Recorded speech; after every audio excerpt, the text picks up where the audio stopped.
I remember the night when the lantern outside my window flickered for no reason, though there was no wind and no passing carriage on the road, and it was then that I sensed the hour had come for something long delayed to find me at last. The walls of my study trembled with a silence so heavy it felt alive, pressing against the glass of the window as if listening for a breath I had not yet taken. Midnight had settled across the town like a black shroud, and I had been bent over my desk, drowning in old medical journals, trying to hide from the sense that this night was not meant for earthly labor, but for reckonings I could not name.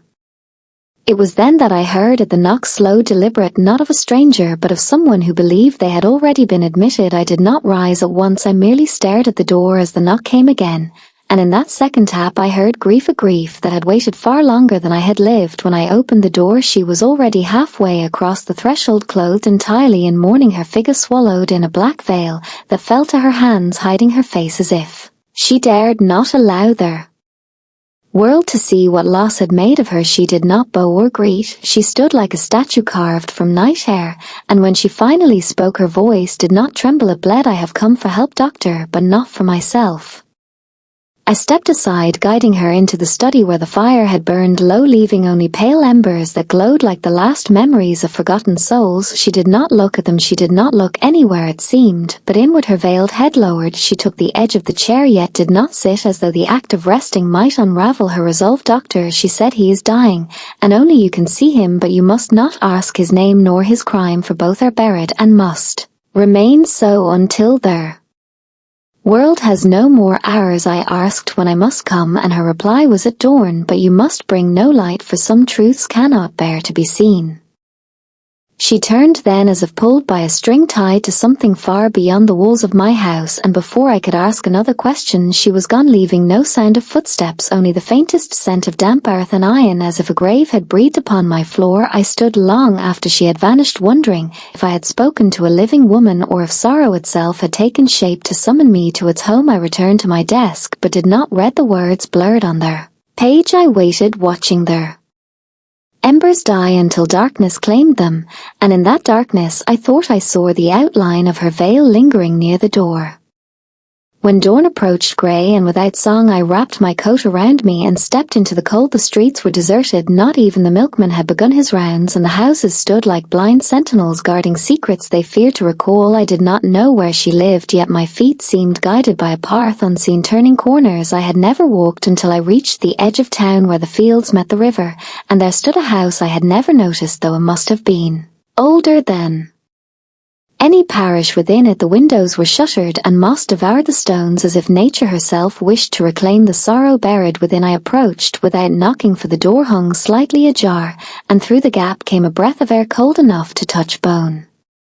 Inside, the walls sighed with the weight of years. The corridor stretched silently before me, and at its end glimmered the faintest flicker of candlelight. I moved toward it, though each step echoed like a trespass, and when I entered the chamber I saw her, the woman in the black veil, seated beside a narrow bed upon which lay a figure unmoving, the blankets drawn to his throat, his face lost in shadow. Doctor, she whispered, you may look, but you must not speak of what you see, for he is caught between life and judgment, and the world must not know which claims him.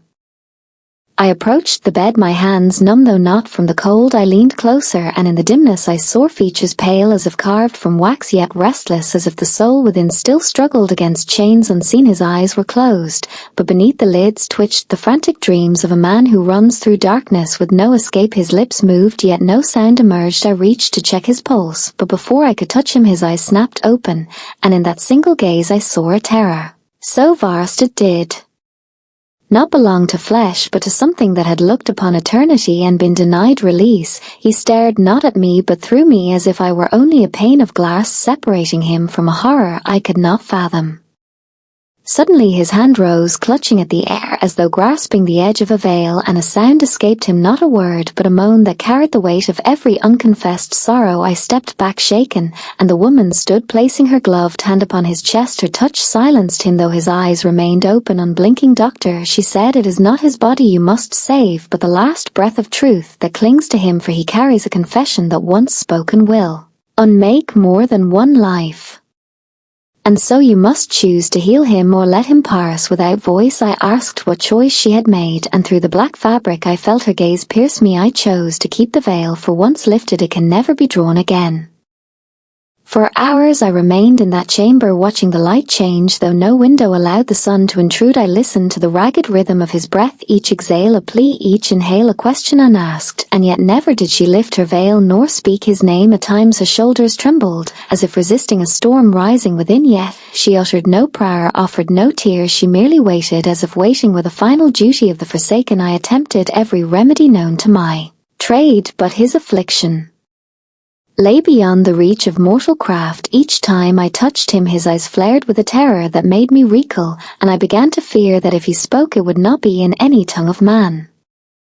As night approached, she stepped to the sole candle and shielded its flame with her hand. Doctor, she murmured, if he wakes before midnight, do not answer him, for he will call by your name though he has never heard it, and if you respond he will cling to you beyond this night. I asked if he were truly dying or merely imprisoned, and she replied, there are fates far deeper than death, and he has touched the lowest of them. I wished to ask if she too had touched them, but her veil turned toward me, and I felt the question retreat like a coward from a battlefield. Midnight came without sound. The candle flickered though no breath disturbed it, and in that wavering light his eyes opened once more, this time fixed upon me, and from his lips came a whisper, not mine, doctor, not mine. Though I knew not what he meant, I could not look away. His hand lifted again, fingers curling as though clutching invisible chains, and I felt the pull of a nameless dread that beckoned me to answer, to speak, to break the oath she had bound upon this silence. But before I could move, she stepped between us, her veiled face inches from mine. Do not claim his burden, she warned, for if you do the veil will pass to you, and you too will wait in hidden rooms for the living to come. She pressed her hand upon his brow, and his eyes slowly closed. The breath fled from his chest in a long exhale, and did not return. She did not cry, she merely stood as if she had watched this moment unfold 1,000 times in dreams from which she could not wake. I asked at last who he had been, and she turned to me, her voice stripped of strength. He was the one who sinned so deeply that the world forgot him, but I remembered, and in remembering I became his witness. I asked if I had failed, if he had died condemned, and she replied, there is no mercy in remembrance, only the eternity of silence. She walked to the door, her steps soundless though the floorboards should have groaned under their weight. Before crossing the threshold she paused, doctor, the veil is not worn for the dead, but for the living who still fear the truth. Then she was gone, leaving me alone with the extinguished candle and the cold body of a man whose name I would never know. I stood rooted, unable to move, unable to think, until the grey dawn seeped through cracks unseen, and though the house held no windows I saw the pale light of morning touch the wall like the hand of a ghost. I departed the house, though I do not recall opening the door. The fields lay silent, the river still, and the town at the horizon seemed distant as another world. I returned to my practice, yet found no solace in familiar walls. The books on my desk lay open to pages I could not read. The patients who came spoke with voices muffled by the memory of that chamber, and each night I glanced toward the door, expecting to see her once more veiled and waiting, but the knock never returned. Still I wonder which fate I witnessed that night. Was it the end of a sinner, or the beginning of a secret that now seeks another keeper? At times in dreams I see a figure seated beside a bed, her face hidden, her hands motionless, and a whisper crawls through the darkness, not mine, doctor, not mine. And I wake with a taste of iron upon my tongue, and the certainty that somewhere a veil waits to be lifted. And so I write this account, though I know it must never be spoken, for truths unspoken are the frail walls between the living and the void. If I should one night hear the knock again, I will not answer, for I have learned that some griefs do not seek healing, only witnesses, and to witness is to be chained to a silence deeper than death. And if you reading this should ever glimpse a figure in black at your door, do not ask her name, do not meet her gaze, for once you do the veil will fall between you and the world, and you will walk in rooms without light, keeping vigil for a confession that must never be heard.